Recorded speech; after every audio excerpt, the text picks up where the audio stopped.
সুপ্রাচীন কাল থেকেই ভারতবর্ষ একটি ইতিহাস প্রসিদ্ধ দেশ।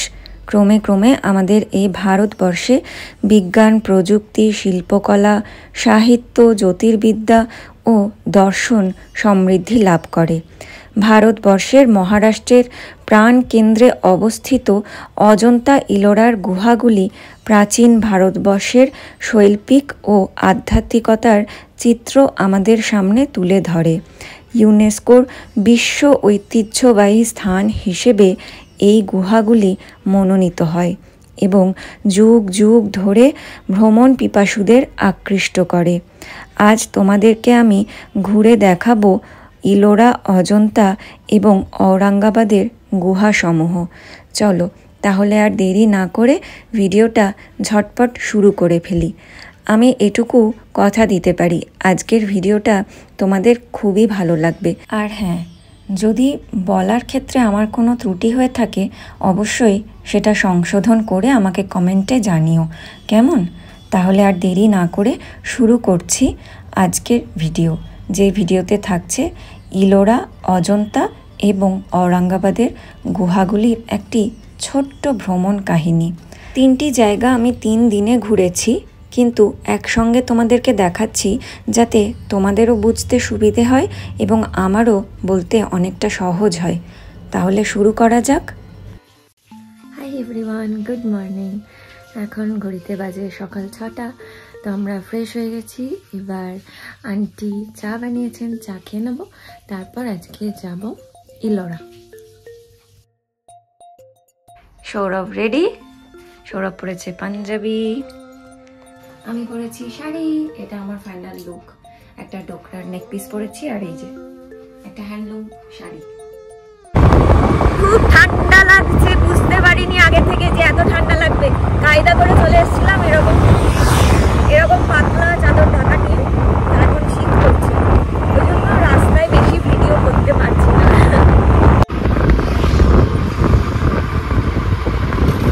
ইলোরার সামনে পৌঁছে ব্রেকফাস্ট সেরে নিলাম দুজনেই।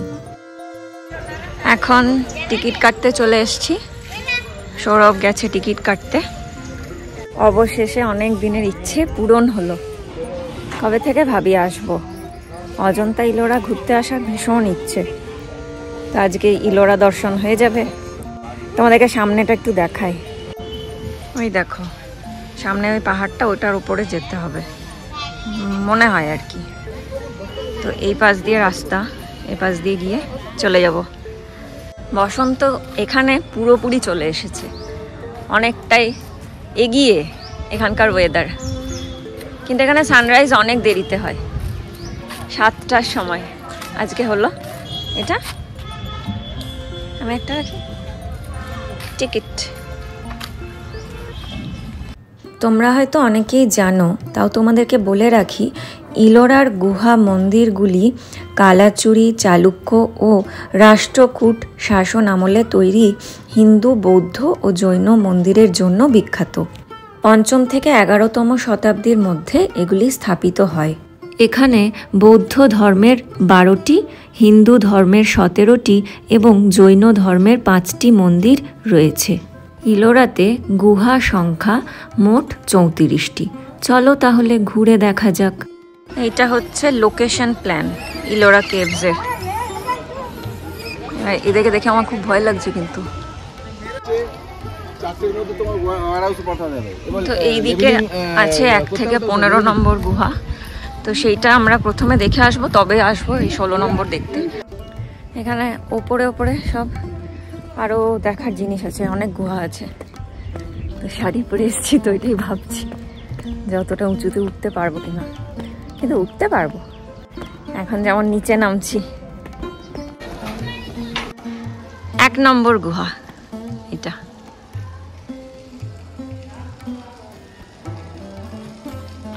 চলো ভেতরে যাওয়া যাক। প্রদীপ রাখার জন্য, হ্যাঁ কুলুঙ্গি। এ তো এখনো হয় মাটির বাড়িতে, মাটির বাড়িতে এখনো হয়।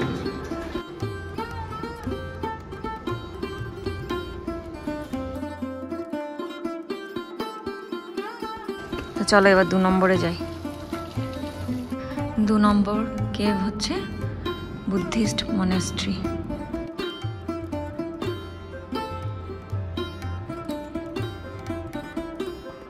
এরকম পিলার এখানে 12টা আছে, আর বুদ্ধদেবের মূর্তি খোদাই করা আছে সারা দেয়াল জুড়ে।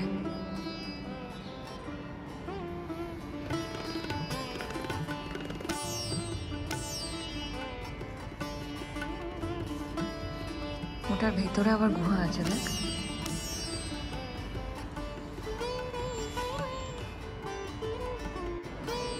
তোমরা চাইলে লেখাটা পজ করে পড়ে নিতে পারো, শুরুতেই যেটা দেখালাম।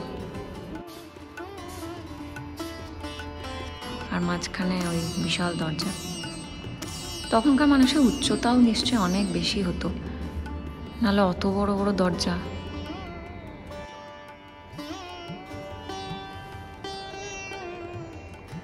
সব থেকে বড় এখানকার মধ্যে সব থেকে বড় বুদ্ধ মূর্তি।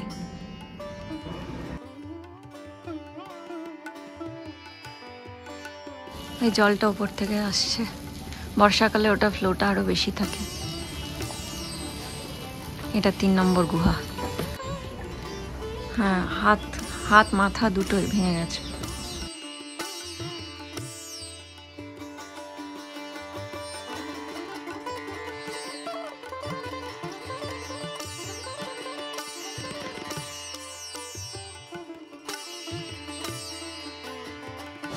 এটা 5 নম্বর মনাস্ট্রিটা, কত বড় দেখো। হ্যাঁ, এখানে অনেক গর্ত এই যে এইগুলোই বলছিল, জানো তো, খেতে বসার জায়গা এগুলো। এইখানটায় বসতো, আর এই যে উঁচুটাতে খাবার পরিবেশন করা হতো। আর এগুলো সমস্ত পিলারগুলো বলছে সুন্দর করে পেন্টিং করা ছিল, মানে পুরো জায়গাটা ভীষণ কালারফুল ছিল। সেগুলো এখন উঠে গেছে, জাস্ট যে খোদাই করে যে কাজগুলো করা সেগুলো রয়েছে। এটা হচ্ছে 8 নম্বর গুহা। আমি যখন ক্লাস 4-এ পড়তাম তখন আমি প্রথমবার পড়েছিলাম সত্যজিৎ রায়ের কৈলাসে কেলেঙ্কারি। সেদিন থেকে আমার এই ইলোরা আসার ইচ্ছে, যা আজ পূর্ণ হলো, আর সেটা শুধুমাত্র সৌরভের জন্য। এবারেও ক্যান্সেল হয়ে যাচ্ছিল, আসলে এতটা দূরত্ব প্রতিবারই আসবো ভেবেও আসা হয়ে ওঠেনি এত বছরে, কিন্তু এবছর যাই হোক কোনোভাবে হলো, আর এখন আমি এখানে চলে এসেছি।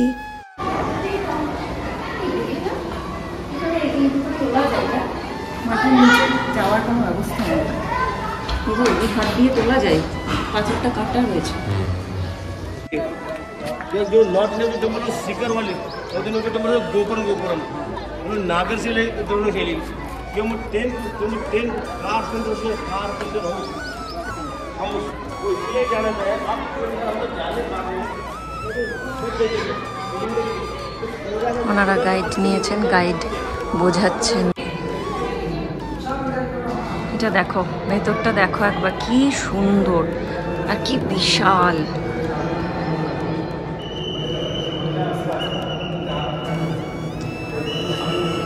অপূর্ব অপূর্ব।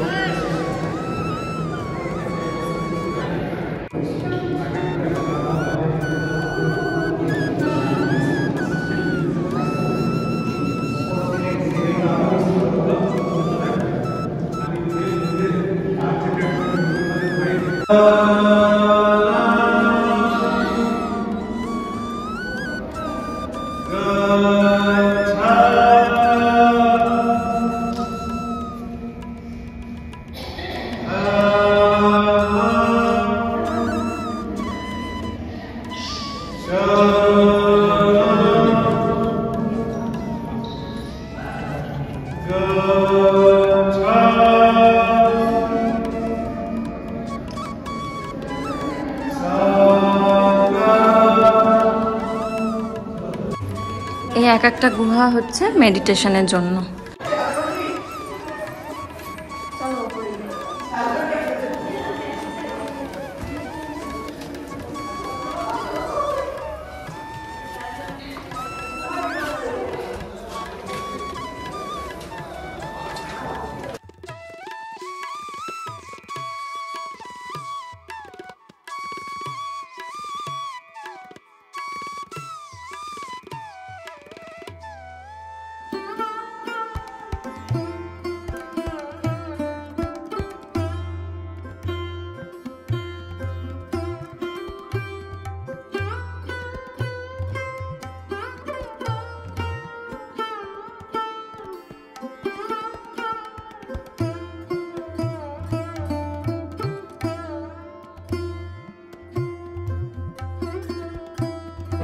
এখানে তোমাদেরকে বলে রাখি, এই যে প্যাটার্নটা দেখতে পাচ্ছ, ওই চূড়ার প্যাটার্নটা, এটা হচ্ছে সাউথের ডিজাইনটাকে রিপ্রেজেন্ট করা হচ্ছে।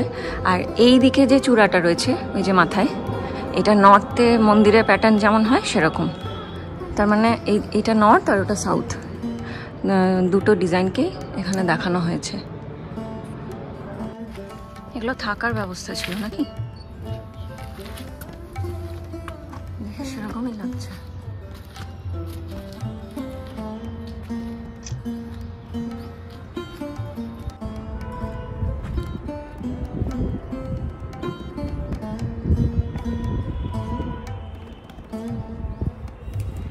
এখানে থাকার ব্যবস্থা ছিল, আর ওই পাশে যে ছোট ছোট ঘরগুলো ছিল ওগুলো মেডিটেশন রুম ছিল।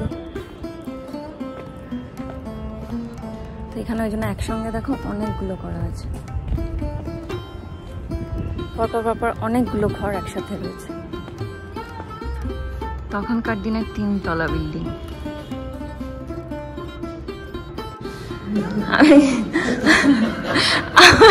আমি নিচে থেকে ভেবেছিলাম 3 তলা থাকার জায়গা সন্ন্যাসীদের, বুদ্ধিস্টদের। তারপর উপরে এসে দেখছি না, এগুলো থাকার ব্যবস্থা নয়, এখানে এক একটাতে এক একটা মূর্তি করা আছে, তার মানে এগুলো মন্দির। কিন্তু এই যে সামনে এতটা স্পেস, তো এখানে বসেই ধ্যান করবে, এখানেই থাকবে, প্রেয়ার করবে। আর সুন্দর বারান্দার মতো সামনে থেকে এসে এইভাবে এখান থেকে চারিপাশটা দেখা যাচ্ছে। কিভাবে কেটে কেটে বানাতো, তো এত পাথর, এই শক্ত শক্ত পাথর ভেঙে ভেঙে ভেঙে ভেঙে বানিয়েছে। তবেই না ওরকম আসছে মানুষজন। এই যে দূর দূরান্ত থেকে, বিভিন্ন দেশ থেকে মানুষ আজকেও দেখতে আসছে। এই 12 নম্বর গুহাটাও 3 তলা, তো এটাকে 3 তাল বলছে। আগেরটাও যেটা গেছিলাম সেটাও তাই ছিল, একই। এটা 14 নম্বর কেভ, এটার নাম হচ্ছে রাবণ কি খায়।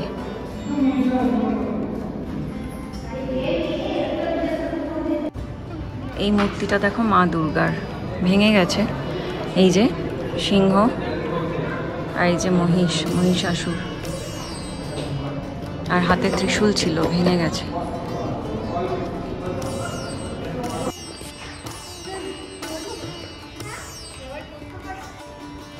হ্যাঁ, কর্ণগড়, তারপরে কোণারক না, ওখানে পাথরগুলো এরকম।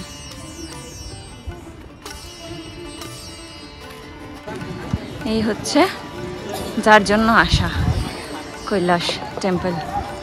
এখন আমরা এর ভেতরে যাব।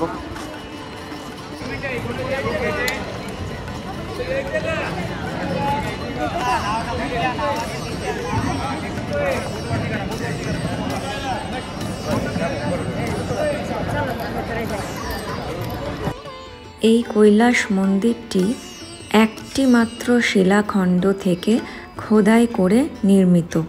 আকার, স্থাপত্য ও ভাস্কর্যের নির্মাণ প্রণালীর কারণে এটিকে বিশ্বের সবচেয়ে উল্লেখযোগ্য গুহা মন্দিরগুলির মধ্যে একটি হিসেবে বিবেচনা করা হয়।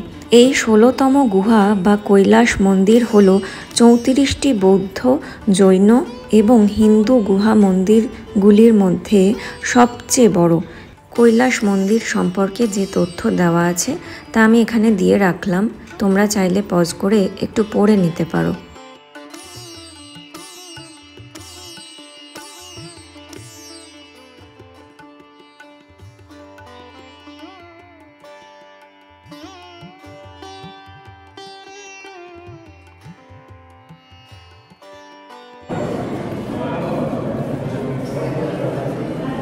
চলে এসেছি এখন মন্দিরের ভেতরে।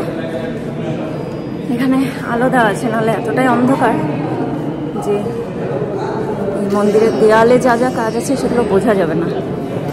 প্রচুর কাজ সারা দেয়াল জুড়ে।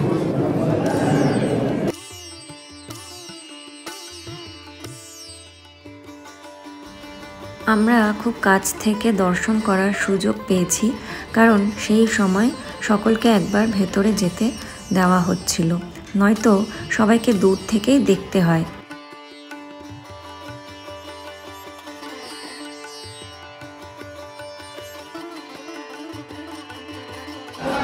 মন্দিরটা দেখো, এই যে উঁচু পাথর, একটা গোটা পাহাড়, সেটাকে কেটে এই যে পুরো মন্দিরটা বানানো। এটা মেন মন্দিরটা, যেটা প্রধান মন্দির, শিবলিঙ্গ আছে, আর এখানে ভেতরে ছোট ছোট মন্দির। এগুলোতে আলাদা করে মূর্তি ছিল, এখন আর নেই।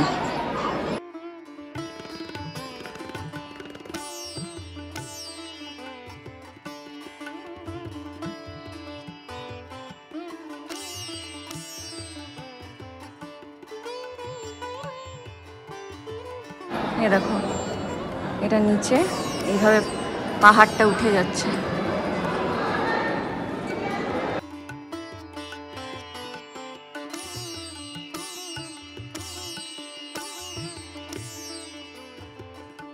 প্রধান মন্দিরে শিবলিঙ্গের মাথায় জল ঢালা হলে সেই জল বাইরে বেরিয়ে আসার সুন্দর ব্যবস্থা রয়েছে। এরপর আমরা মোবাইলটা ট্রাইপডে স্ট্যান্ড করিয়ে রেখে বেশ কয়েকটা ছবি তুলেছিলাম। এত সুন্দর জায়গায় এসেছি, এত সুন্দর করে সাজুগুজু করে কয়েকটা ছবি তুলবো না তাই কি হয়? তাই যেমন ভাবা তেমনি কাজ, ঝটপট করে বেশ কয়েকটা ছবি তুলে নিলাম। কারণ এই জায়গাটা অনেকক্ষণ ফাঁকা ছিল, এত লোকজন আসেন, ফাঁকা পাওয়ার তো উপায় নেই না।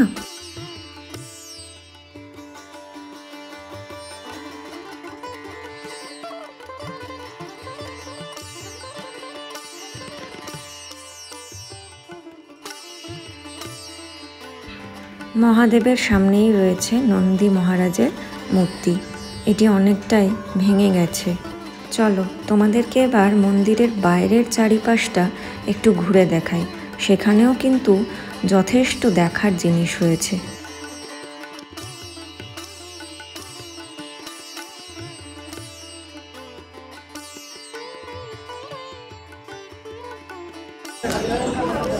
তো এটা হচ্ছে পুরো কৈলাস টেম্পলের ভিউটা, এখান থেকে পুরোটা দেখা যাচ্ছে।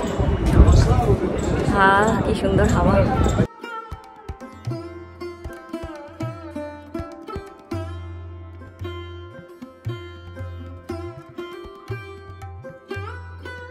আর এটা ডান দিক থেকে ভিউটা। এখানে দেখো হাতিটা পুরো ভেঙে গেছে। পুরোটাতে হাতি আর সিংহ দিয়ে কারুকার্য করা, পুরো মন্দিরটা ঘিরে রয়েছে একদম। হ্যাঁ, মহাভারত কই? আচ্ছা, এই ছোট ছোট যেগুলো, ওগুলো মহাভারতের কাহিনী। কুরুক্ষেত্র যুদ্ধ, ওইটা কুরুক্ষেত্রের যুদ্ধ। এটা জুম করে দেখো, দেখো এই যে যেটা দেখতে পাচ্ছ না, এটা পুরোটা কুরুক্ষেত্র যুদ্ধ। লক্ষ্মীনারায়ণ মন্দিরটা যেন হাতির কাঁধে, পুরো অনেক হাতি মিলে মন্দিরটাকে ধরে রেখেছে।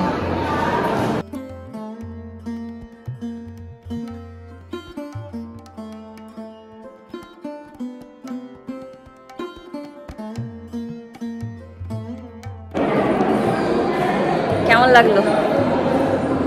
দারুণ, মানে দারুণ। সেই সকালে এসছি, এই জায়গায় এসে তাড়াহুড়ো করে দেখবো মনে করলে সম্ভবই না, এত কিছু দেখার রয়েছে। আর মানে তাড়াহুড়ো করে দেখে চলে গেলে নিজেরই লোকসান, কোনোটাই ভালো করে হবে না। না,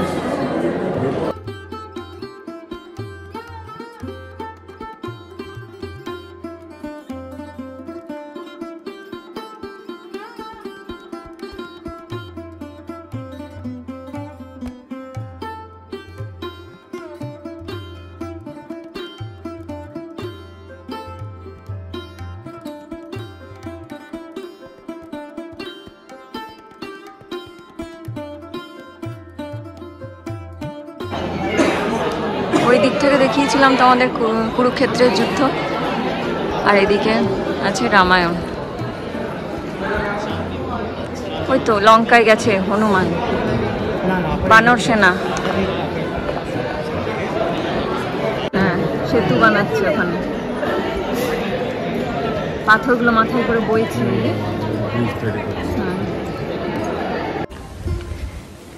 17 থেকে 34 নম্বর গুহা এই যে এদিকে আছে। তো কৈলাস টেম্পল দেখা হয়ে গেল, এখান থেকে হচ্ছে 17 থেকে 34, পুরোটাই এখন কাজ হচ্ছে, রিপেয়ারিং চলছে। তো ওই পাশে ওই জন্য কেউ নেই, প্রায় সবাই এসে ঘুরে যাচ্ছে। তো সেই জন্য আমরাও আর যাবো না, মানে সারাচ্ছে পুরোটাই। সামনেটা দেখো, এই যে পুরোটা সারাচ্ছে। ইলোরার সমস্ত গুহা দেখার পর আমরা বাইরে বেরিয়ে এসে লাঞ্চটা সেরে নিলাম, কারণ প্রায় 2:45 বেজে গেছিলো। আর ইলোরার দিনে আমরা আর কোথাও এখন ঘুরিনি। এরপর তোমাদেরকে দেখাবো অজন্তা। গুড মর্নিং এভরিওয়ান, আজকে সকালবেলা রেডি হয়ে গেছি। এখন আমরা যাব, ক্যাব বুক করা হয়েছে, অজন্তা। ঔরঙ্গাবাদ শহর থেকে অজন্তার দূরত্ব হচ্ছে 100 কিলোমিটার। চলে এসেছে আমাদের মশালা দোসা। কি খিদে পেয়েছে? কি গো, খিদে পেয়েছে? কেন? আমিও খেয়ে নিই ঝটপট, খুব খিদে পেয়ে গেছি। এছাড়া খেয়েছিলাম কফি, খেয়েছিলাম না মানে খাচ্ছি। অজন্তায় পৌঁছানোর পর পার্কিংয়ে ক্যাব রেখে দিতে হবে, আর সেখান থেকে ওখানকার নিজস্ব যে বাস চলে সেটা ধরতে হবে। পৌঁছানোর পরে আমরা বাসের টিকিট কেটে উঠে পড়লাম বাসে। বাসে চাপার পর প্রায় 15 মিনিট যেতে হবে, আর তারপর পৌঁছে যাব অজন্তার গুহার কাছে।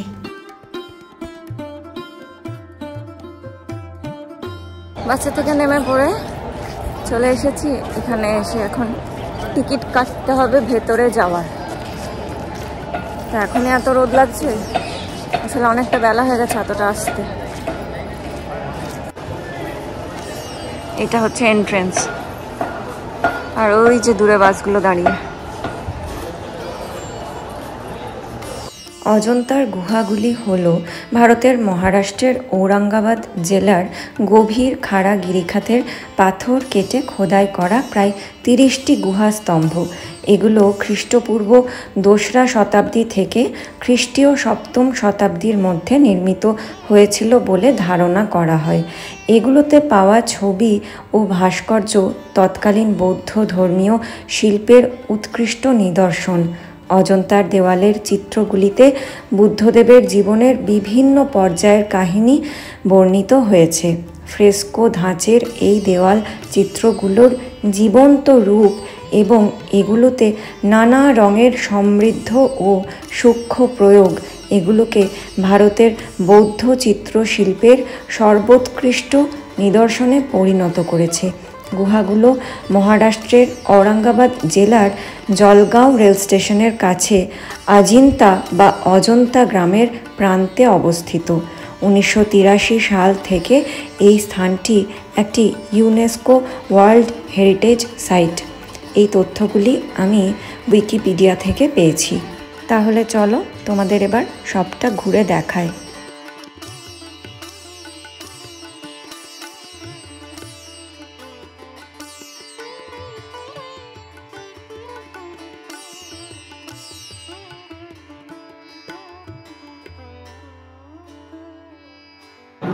गुरु के सामने गुरु को सुनने बाद एक राजा वापस आकर सन्यासी बात कर रहा है, पर रानी उनकी पत्नी जो पति का ध्यान संसारिक सुख को लगाने लगी।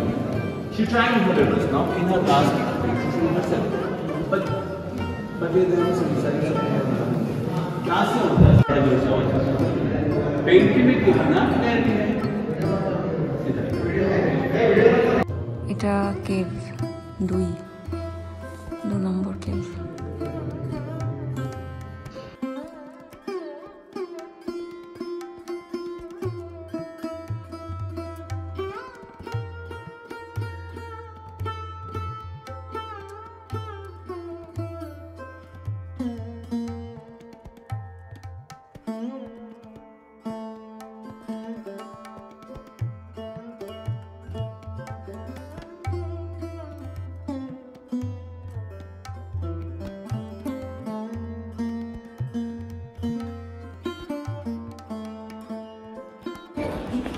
চলো, এখানটা অনেক পরিষ্কার পরিচ্ছন্ন, দেখ অনেক বেশি মেনটেন্ড।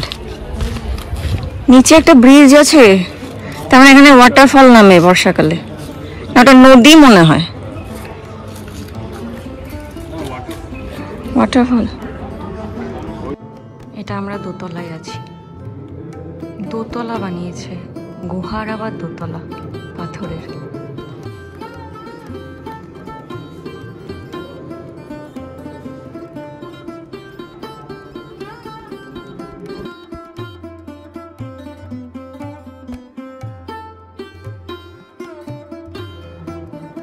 এগুলোতে আলো দিয়েছে বলে সুন্দর বোঝা যাচ্ছে।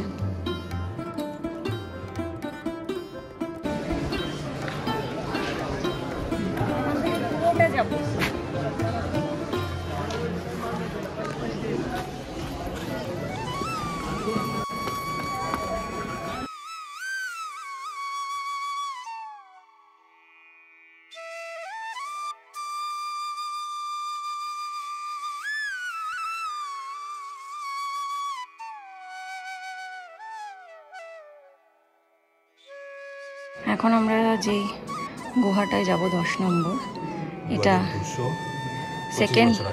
সেকেন্ড সেঞ্চুরি বিসিতে তৈরি করা হয়েছে। চলো ভেতরে গিয়ে দেখাই। জাস্ট ভাবো তো এই ছবিটা সেকেন্ড সেঞ্চুরি বিসিতে আঁকা, ভাবা যায়? এই যে দেখো মেঝেটা একটা জায়গায় এরকম রয়েছে, পুরো ফ্লোরটা এরকমই ছিল, নষ্ট হয়ে গেছে।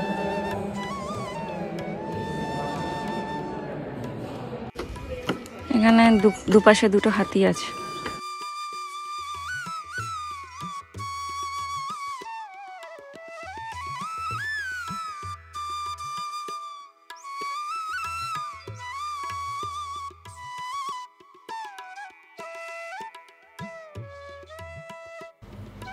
এই দেওয়ালে যে সমস্ত পেন্টিংগুলো রয়েছে সেগুলো হলো গৌতম বুদ্ধ যখন সংসার ত্যাগ করে সন্ন্যাস গ্রহণ করেন, তারপরে ওনার সাম্রাজ্য এবং পরিবারের বিভিন্ন ঘটনা এখানে তুলে ধরা হয়েছে। সেটাকে এইভাবে নিয়ে গিয়ে স্টোর করে রাখতো। হ্যাঁ, ওয়াটার হারভেস্টিং, কারণ তারপরে তো আবার খরা, এইভাবে এনে এই যে নিচে দিয়ে সব করা আছে, গিয়ে সঞ্চয় করে রাখতে।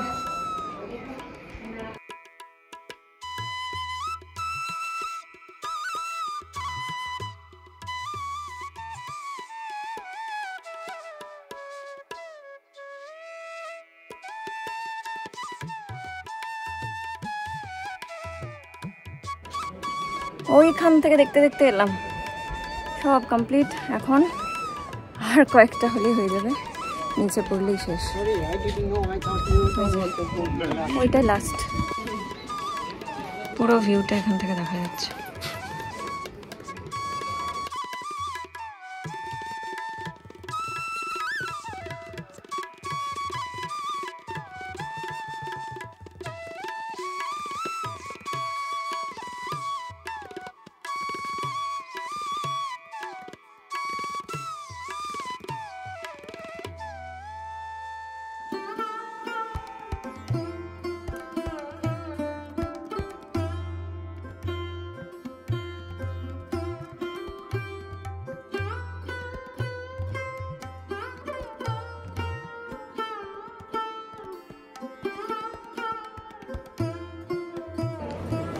এগুলো incomplete,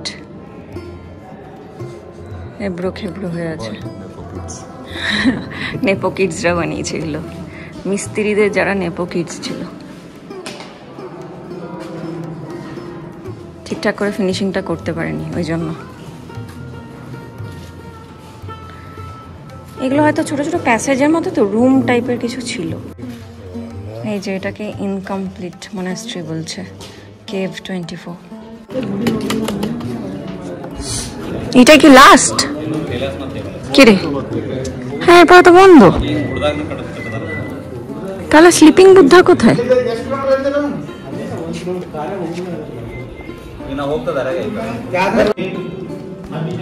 sleeping Buddha, sleeping Buddha বলতে বোঝানো হয় পিস এবং এনলাইটমেন্টকে। তো এখানে হচ্ছে বুদ্ধদেবের নির্বাণা বা মহাপ্রয়াণের সময়কাল, যখন উনি শায়িত অবস্থায় রয়েছেন এবং ওনার নিচের দিকে যে মূর্তিগুলি করা রয়েছে সেগুলি হলো ওনার ভক্তবৃন্দের, এবং উপরের দিকে যে মূর্তিগুলি সেখানে ওনাকে আহ্বান জানানো হচ্ছে স্বর্গের পথে।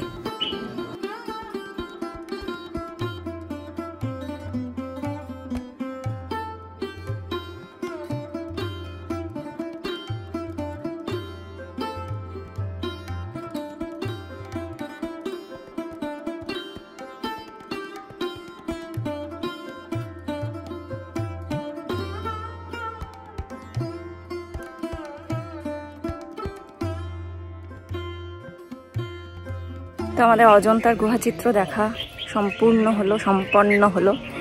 চলো এবার গিয়ে একটু পেট পুজো করতে হবে, খুব খিদে পেয়ে গেছে। এই যে পেছনে দোকানগুলো দেখতে পাচ্ছ, এখান থেকে একটা খুব সুন্দর নেক পিস কিনেছি। এখন তো প্যাক করে দিয়েছে, গাড়িতে উঠি তারপর দেখাবো তোমাদের। চলে এসেছি একটা ভেজ রেস্টুরেন্টে, খেয়ে নিই একটু খাবার দাবার। এই দেখো এটা কিনেছি, টাইগার স্টোন বলছে, মানে ওই বাঘের চোখের মতো দেখতে আর কি। কেমন হয়েছে জানিও। প্রথমেই দিয়ে দিয়েছে থেচা বা থেসা, যেটা ওই লঙ্কা দিয়ে বানাই। তারপর আমরা অর্ডার করেছি মেথি দিয়ে একটা সবজি, তারপরে আছে মিক্স ভেজ আর আলু জিরা একটা ফ্রাই। তো এইসব দিয়ে ভাত টাত খেয়ে আমরা ওখান থেকে রওনা হয়েছিলাম। এবার তোমাদেরকে নিয়ে যাব ঔরঙ্গাবাদ কেভ দেখাতে। এই ভিডিওটা খুব ছোট, বেশি বড় না, আর এটা ঔরঙ্গাবাদ শহর থেকে কাছেই। তো এটা আরেকদিন গেছিলাম বিকেলবেলা, তো সেটাও একটু দেখে নাও। এই 3টে কেভ একসঙ্গে দেখলে তোমাদের বুঝতেও সুবিধা হবে আর আমার ভিডিওটা কমপ্লিট করতেও সুবিধা হবে। এটা হচ্ছে টিকিট কাউন্টার, 5টার সময় বন্ধ হয়ে যাবে, মানে টিকিট দেওয়া, তাহলে এখন ঢুকতে দেবে। আর এই পাশ থেকে ভিউটা দেখায়, এটা পুরো শহরটা দূরে দেখা যাচ্ছে। দেখো আবার সিঁড়ি চড়তে হবে, ভাবলেই ভয় লাগছে। ওই দেখো কত সিঁড়ি আবার।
কালকের মতোই, কালকে ইলোরাতে যেমন দেখেছিলাম ওরকমই। ইকো হচ্ছে রে কথাগুলো, অনেক বড় এটা, ভেতর অব্দি। বাপরে কি গা ছমছম করছে। এদিকেও কতগুলো পিলার আর অসংখ্য কাজ পিলারে। এই যে দেখতে পেয়েছ, আর এই আসল যে বড় মূর্তিটা সেটা মুখটা ভেঙে গেছে, পাটাও ভেঙে গেছে। দেখ এখানে চারপাশে ওই একভাবে করেছে। সবাই নমস্কার জানাচ্ছেন। এই যে এই দেখ রংটা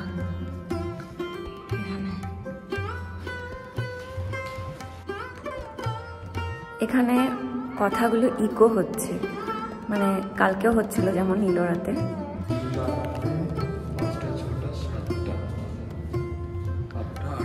হ্যাঁ মানে এই যে ম্যাচিং ম্যাচিং যেগুলো হচ্ছে,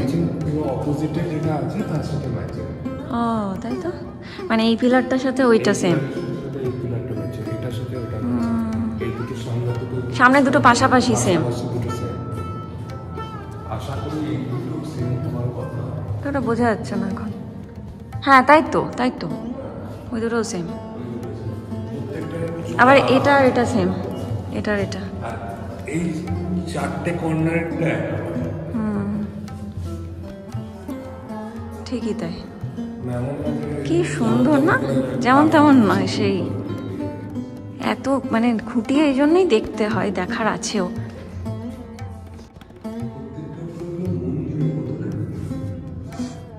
প্রতিটাতে মন্দির করা আছে ওপরে। হ্যাঁ একই স্ট্যাচু।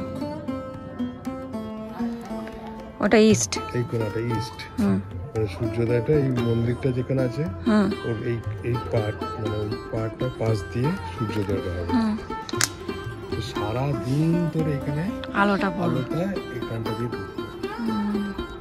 দরজাটা। কালকে তো আমাদের ওই যে গাইডটা বলছিল না ওদেরকে হ্যাঁ, যে একদম সকাল থেকে আলো পড়বে। সকাল থেকে আলো করে এটাও পুরো ওই রকম সিস্টেমে করা। ওই জন্য তো সব পাহাড়ে নেই। হ্যাঁ, সব পাহাড়ে তো যে গুহা, পাহাড়টা ইয়ে করা আছে মানে যে exact- পাহাড়ের ফেসিংটা ওই দিকে হচ্ছে হুম। সেইটাতেই কিন্তু করেছে। দেখ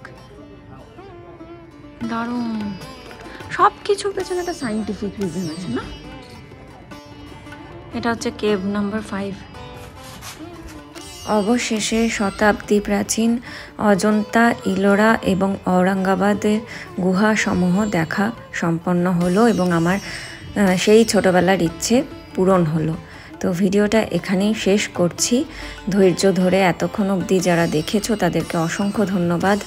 আর দেখা হচ্ছে আরও অন্য ভিডিও নিয়ে। সকলে সুস্থ থেকো, ভালো থেকো। আজকের মতো আসি।